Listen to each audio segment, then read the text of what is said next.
It feels like these days you just can't avoid the topic of progressive illnesses. Yeah. Like dementia, Parkinson's, and it just makes you think Yeah. how they affect everyone, not just the individual at the diagnosis, but, Absolutely. it ripples outward to their family and friends, the people caring for them. It really does. And what we're looking at today with these sources, Yeah. they make it really clear that this is more than just medical stuff. Right. It's like a whole human experience. Yeah, it's not isolated. To really get it, we got to go past just the physical. Exactly. So we've gathered all this fascinating stuff, Yeah. personal stories, from caregivers and therapists, people on the front lines, Right. observations from inside care settings, Yeah. and even how art and dance can actually help. Creative therapies. Really interesting. Yeah, so we're diving deep this time, We are. really trying to understand the challenges, but also maybe find some Yeah. hope in these alternative therapies. Absolutely. So let's get started. Okay, one thing that really struck me going through these sources Yeah. is how much dementia, especially, just takes over so many lives. Yeah, it's not a solitary thing at all. It's not at all. Like you said, the impact just spreads out. Right. We're talking about the person, obviously. Right. But also their spouse, their kids, friends, Yeah. all sorts of caregivers in homes, hospitals, Right. even people helping out in their own houses. It's a big network. a whole web of people Yeah. all dealing with this really complex thing. And the emotional weight on the caregivers, I mean, That's heavy. some of these stories are just Heartbreaking. heartbreaking. There's this phrase, the slow dissolution. I know. It just gets to you, that feeling of someone you love fading away. It really does. And John Bailey with Iris Murdoch, Yeah. I mean, that's exactly it. Seeing that decline, Yeah. it's just an enormous burden. Huge. Caregivers are always navigating these really tough emotions, Yeah. dealing with their own grief while trying to be strong for the person. Yeah. It's a lot. And even in the places meant to help. You'd think those would be the best. You'd think so. But there's this tension, this almost contradiction. What's fascinating and often sad is the clash between Yeah. needing personalized care, Yeah.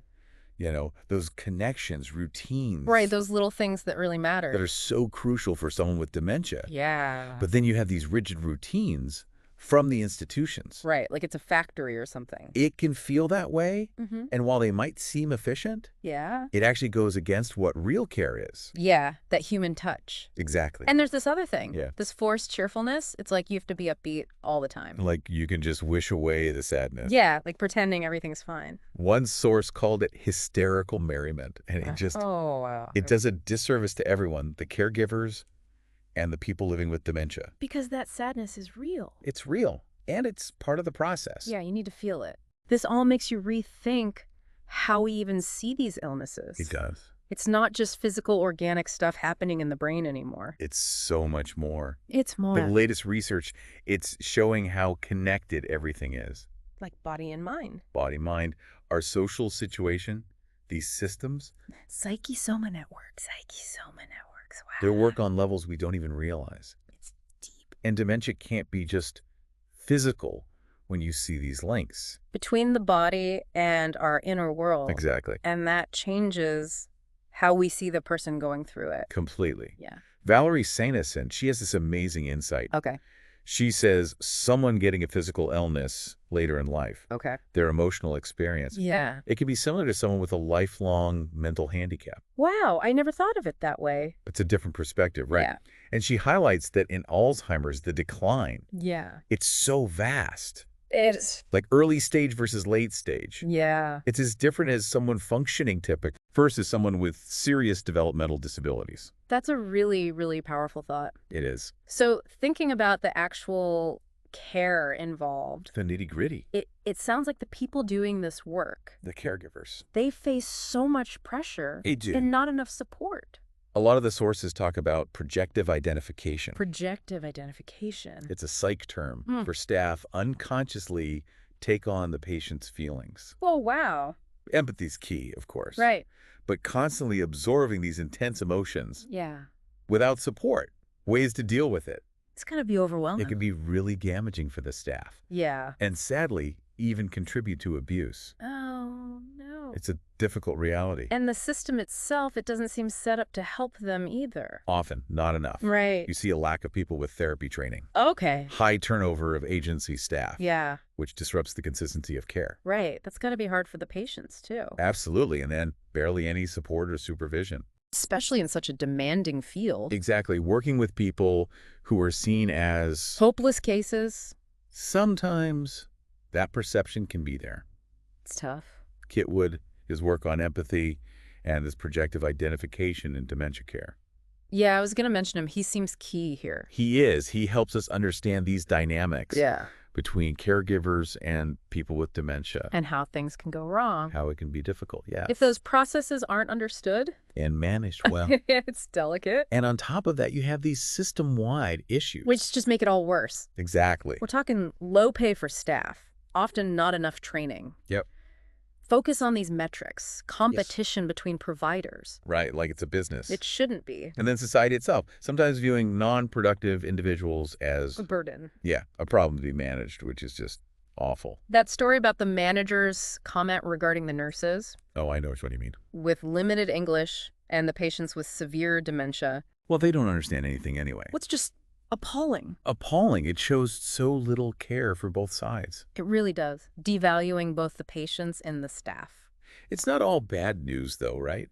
Thankfully not. There are organizations like Anchor Trust doing good work. There are some bright spots, definitely. Better housing, focusing on the person's well-being. Exactly. Recognizing that mental and emotional health matters. Yeah, that's crucial. One source called them patches of light, and that's a good way to put it.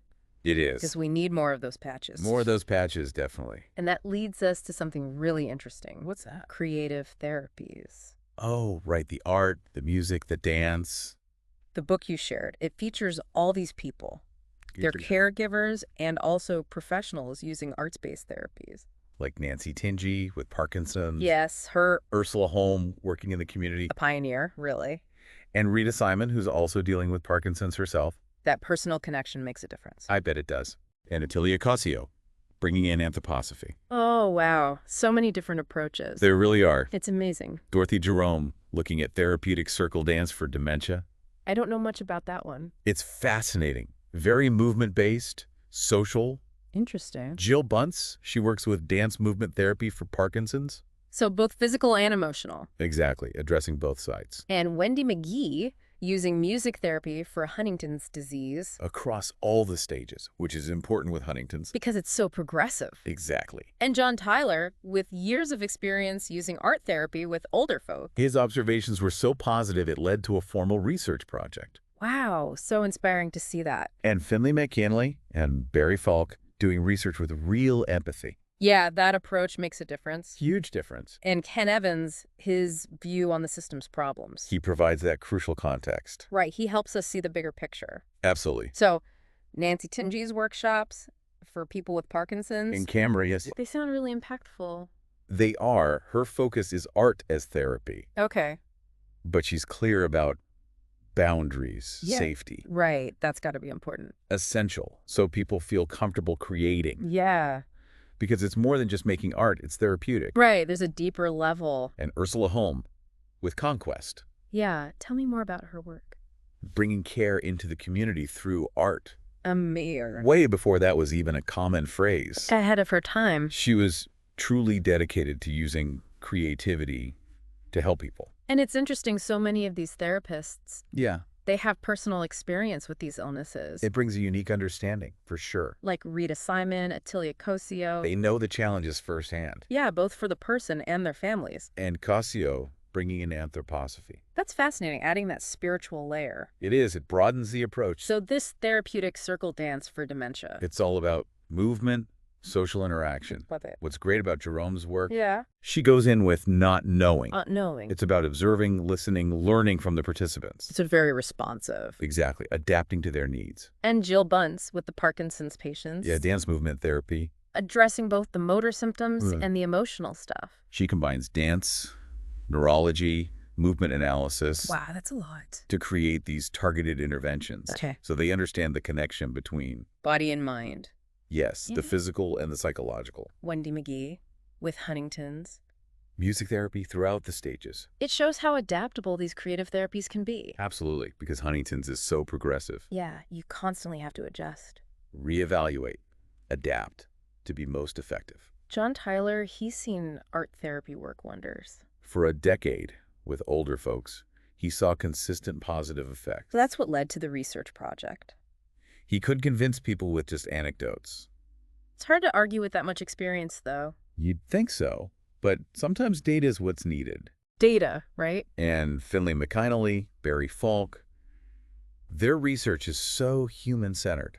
It's great to see that. Empathy makes a difference in research, too. And Ken Evans, always reminding us of the systemic problems. The system failures, he calls them. Yeah, it's important to keep that in mind. It provides context for everything else we're discussing. Okay, one theme I kept seeing. Yeah. It's about understanding the inner world of people with dementia. That often overlooked inner world. And this idea of waiting. This constant waiting. It's so powerful and sad. It is. This reflexive approach, moving past theories. Really trying to understand their experience. Their reality. And waiting. It's not just about time. Right. It's this feeling of being stuck, unable to do anything meaningful. Whether they're in a care home, hospital. Even at home. It's everywhere. All rooms become waiting rooms. Wow. All time stretches out as waiting time. That's It's a very poignant way to describe their existence. And it's not just in the words. It's even in the photos used in articles. That constant waiting, it permeates everything. There's also this idea of family. Yeah. And how their role is changing. Diminishing in some ways. Leading to more people in care homes. It's complex, modern families. Yeah, they look different now. Less traditional, more spread out geographically. Which can lead to abandonment, sadly. Abandonment. Wow, that's a strong word. It is, but it reflects the reality for some. Some sociologists say this is just adaptation. Right, the family adjusting to societal shifts. The isolated nuclear family. It's becoming the norm. And arriving at a care home. That's a huge moment. It's described as so scary, so hopeless. The fear, the anguish, you can see it in their faces, their voices. That realization of being put away. The heartbreak. Even those little details like the warm beverage. Such a stark contrast to the reality. That forced normalcy. That's almost cruel, in a way. But there are stories of resilience. There are, always. Like John, with his little rebellions. In that gulag of hopelessness. Those small acts of defiance. They show the human spirit enduring. And his past, a war veteran. Denied basic respect. It adds another layer of sadness to it all. It does, and the literary references, Slavek, Castorp. Those characters trapped and waiting. It emphasizes that feeling of being stuck between worlds. Shifting gears to Parkinson's. Yeah. This phrase, living death. It's hard to hear. It is, but it captures the reality for so many. The years of hardship, physical and mental. Right. The dependence on medication. Yeah. Losing independence, mobility. The cognitive decline. Potentially even dementia later on. It's a lot to handle. It really is. And that story of the young soldier. Unable to dance. It shows how suddenly this can hit. Yeah. And how it affects your identity. When something as basic as movement is taken away. Absolutely. Can you explain the science behind Parkinson's? Sure. So in the brain, there's this neurotransmitter, dopamine. Okay. It's crucial for movement. And in Parkinson's, dopamine levels drop. In a specific part of the brain. Yes, the basal ganglia. Basal ganglia, got it. And this leads to the motor symptoms. Like the tremor, the stiffness. Stiffness, slowness, tremor, difficulty initiating movement. Yeah, all those classic signs. And then secondary problems can arise. Okay. Cognitive issues, trouble learning new motor skills. Right. And a higher risk of depression. It all connects. It does. It's a cascade effect. And those motor symptoms, they get worse over time. They do, sadly. So bradykinesia, that's the slowness. Yeah, everyday tasks become harder. Akinesia, the freezing. Makes it difficult to even start moving. Wow. Fine motor skills, writing, buttoning. Yeah. Speech becomes quieter, harder to understand. Right. Swallowing's affected, leading to drooling sometimes. Oh, no. In the face, it can become less expressive. Like a mask. Mask-like, that's the term, which impacts communication. Yeah, nonverbals are so important. They are. And posture changes, right? Yes, the stooped, hunched posture. Gait problems, balance issues. Increasing the risk of falls. It's so much to deal with. It's a lot, and it's progressive. It's interesting how the physical stuff can reflect the emotional. Yeah, that mind-body connection. With the posture. It's almost a metaphor for their emotional state. Wow. Losing physical balance, mirroring inner struggles. That's where dance movement therapy comes in. It can be really helpful. Okay. So it uses Laban's movement analysis. Laban, okay. It's a system that looks at how emotions show up in movement. Oh, that makes sense. So the therapy focuses on weight, time, space, flow. those are the efforts in Laban analysis. Efforts, okay. And they're connected to different emotions. So by working with these movements, They gain self-awareness, new ways to express themselves. What does a session look like? You start with a warm-up Okay. to get the body ready. Right. Then the main movement process, Okay. often with props, balls, cloths, parachutes, To keep them engaged. and stimulate creativity, different senses. Yeah. Then there's a verbal closure At the end. to connect the movement with emotions, memories. So they process it all. Exactly. And there's that case study. About the woman with Parkinson's. Yeah, she made great progress. She did, working through grief and loss. Oh, okay. Mood improved, more social. And even regained some abilities. It shows how much potential this therapy has. Yeah, it addresses those key needs. Depression, withdrawal, needing boundaries, Right. reworking defenses, empowering them. It's about giving them back control. Absolutely. And the evaluations, the interviews, questionnaire. They show real improvement. Both physically and emotionally. It's encouraging to see that data. So moving on to art therapy, Yeah. both for dementia and Parkinson's. There were some beautiful stories in the material. I know, the woman with Alzheimer's. Beautiful. I made this. So proud of her artwork. That sense of ownership is so important. It is, and another patient commenting on her inner beauty. Despite her age, her illness. It shows that sensitivity remains. It does. Those connections are still there. And watercolor, it seems so suited to this work. The lightness, the fluidity. Yeah. Encourages gentle expression. Like emotions flowing onto the paper. Exactly. Accompanying the unfolding. And those weekly discussions. A chance to reflect, share discoveries, insecurities. That processing is key. It is. Making sense of what emerges. The whole approach seems very open. It is. Letting them experience and express freely. In their own way. Exactly. No restrictions. And paying attention to their reactions. To the pleasure, the pain, the therapist adapts to that. Is build those connections. And reveal hidden abilities. Art can also be a powerful communication tool. Especially when words fail. Yeah, that's crucial. It activates other channels. It's a secret language. In a way, unveiling their inner world. And people respond so differently. They do. Some need constant support. Others are more independent. Exploring, moving freely. That woman crying while drawing teardrops. So powerful. And the other drawing figures from her past. It's like opening a window into their life story. And the therapist adapts to each person. To their needs, their inclinations. And always focusing on the positive. Restoring their dignity. Huntington's disease, that's a tough one. It is. Less common, but devastating. And music therapy helps. Throughout the entire journey. Which is important with Huntington's. Because it's a gradual decline, you have to keep adapting. So in the early stages. Engaging them, encouraging creativity, improvisation.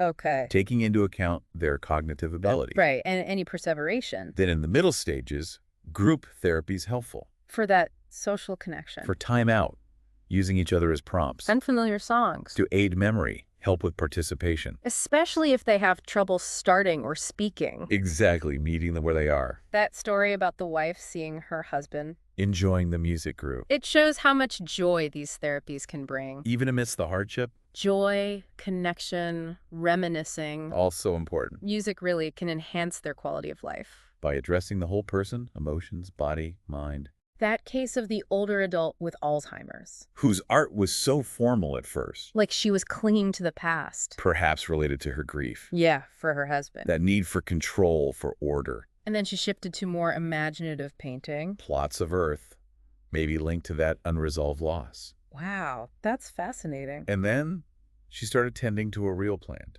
Okay. And later, she painted dead foliage. Oh, wow. And then came her first acknowledgement of being alone. Of her reality. And her struggle to remember her age. Like she was finally facing it. The art, it seems, was helping her process. And the man who kept rearranging the art supplies. Trying to create order. Out of chaos. Maybe reflecting a denial of his disintegration. Disintegration, that's a powerful word. It's what dementia can feel like. A loss of self. And maybe related to his retirement. That loss of role can be really hard. So these examples show the need for quiet spaces. Absolutely. For privacy, predictability. The opposite of what you often find in care homes. Sadly, yes. This all leads us to the systems of care. Yeah. The bigger picture. And how they're often failing. Unfortunately, that's a common theme. That risk matrix used by social services. It's very clinical, dehumanizing. It's like a checklist, ticking boxes. It can feel that way, and it marks this point of no return. Point of no return. That's scary. It is, and then they enter this fantasy world of dementia care. Fantasy world? What does that even mean? Separated from reality, from their connections? Like being put on a different track. In a way, yes. And your own research on hospital discharges. Oh, don't get me started. You saw that institutional incompetence firsthand? Lack of communication, connection. Each agency in its own little bubble. With its own jargon, its own procedures. And no one talking to each other. It's a mess. It is. And it impacts the patients directly. The assessment tests, they're problematic too. They focus on the negative, on disability. Reinforcing that idea of no herp. And justifying separating them from the world. Which is exactly what we shouldn't be doing. We need to challenge those assumptions. At the core of the system. Absolutely. Neil MacArthur, with his years of experience. 14 years in dementia care. He shows us how much we still don't know. Even professionals were ill-informed back then. And caregivers left to fend for themselves. With minimal support, it was a tough time. The dementia diagnosis itself. It was terrifying, and still is for many. Because we don't understand it fully. Even Alzheimer's. The diagnosis wasn't always clear. And the Alzheimer's Society in Brighton and Hove. Their growth is so inspiring. From a small group to a respected partner. Based on lived experience, not just academic credentials. It shows the power of that firsthand knowledge. But there's a worry now. What's that? With not enough good care places. Yeah. Family caregivers are expected to do more. To become unpaid staff. Adding to their burden, their guilt. And the denial, the disguising of early signs. It delays diagnosis, support. Out of fear, stigma. It's understandable, but it can be harmful. Neil's story about his grandmother. Becoming aggressive. And his parents' guilt. It's a common feeling. That guilt, that sense of failure. Even when they're doing their best. They're angry too. At the lack of information, preparation. Right, being thrown into the deep end. And Aricept, it offered some hope. The first medication, right. But it's not a cure. Right. And it has ethical considerations. Yeah, it's not a simple solution. Like L-Dopa for Parkinson's. That was hit and miss at first. Exactly. Complex issues, complex solutions. But that day center for younger people with dementia. In Brighton and Hove, designed by the attendees. It's such a good example of person-centered care. Putting them in control. Respecting their wishes. It recognizes that illness isn't just physical. Right. It's social, spiritual, too. There's this contrast, though. Between the UK and other places. The UK focuses on managing dementia. Okay. While places like France might be more holistic. More focused on the psychological, spiritual.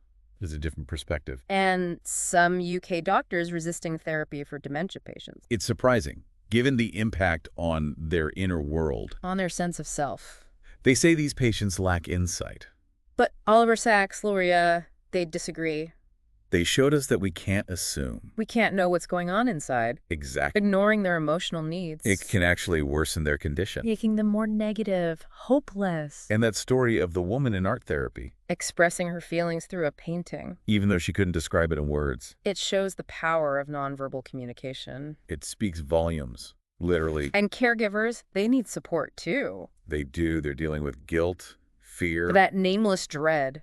It's a very real thing. It's scary not knowing what the future holds. And we need to show the positive side of life with dementia. To counter those negative media portrayals. To offer hope and balance. Diane Waller, her story about her husband, Dan. His depression after the Parkinson's diagnosis. It shows how much psychology matters. Right from the start. He was influenced by those negative images. And the doctor dismissing his feelings. It's awful. Thankfully, he had support. From the Parkinson's Disease Society. And his GP. Yeah. They were crucial. Barry Falk, his art therapy club. For people with early-stage dementia. It reveals so much about their inner world. The frustration, the dependence, the disorientation. Testing boundaries. Irene, with her Alzheimer's monster imagery. Trying to make sense of it all. And Tom, his horrible art. With his family on hangman's nooses. So much sadness. It was hard for the group. Yeah, he ended up withdrawing. The way they depicted space in their art. It was narrowed, reflecting their inner state. And the confusing world around them. Ernest, with his walkabout. Trying to hold on to independence. Even though he felt unsafe. It's a common struggle. Thomas, his desert scene. A place where I can be alone.